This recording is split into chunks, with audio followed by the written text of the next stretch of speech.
ასეთი რამე თუ გინახავთ გზაზე და აი თუ იცით, აი ეს რომბიკებით როა დახაზული, ეს რისთვის არის. აი აქეთაც მოდის, მეორე გზაზე ვნახოთ. აი აქაც აი ესეთი რომბიკია. დახაზული, მე ეს ზოლი მოდის და აი აქ როგორც ხედავს, ეს არის ველობილიკი.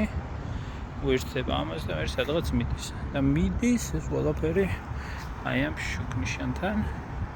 როგორც ხედავთ, ეს არის მთავარ გზასთან შემაკავშირებელი გზა.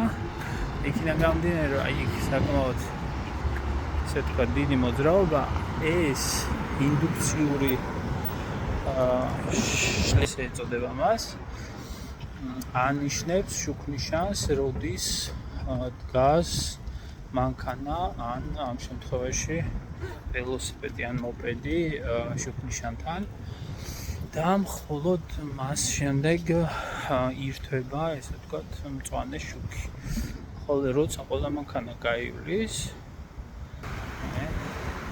მე ისევ გარდაირთვება, მაგრამ ძალიან მნიშვნელოვანია, რომ ამ რომბიკებზე უნდა იდგეს მანქანა. თუ არ დგას, შეიძლება საუკუნე მოგიწიოთ შუქნიშნის ლოდინი. რა სიტყვით, ესეც ტექნოლოგიებზე თუ არის საქართველოში და თუ დაეხმარებოდა ცოტა განტვირთვას მოძრაობის.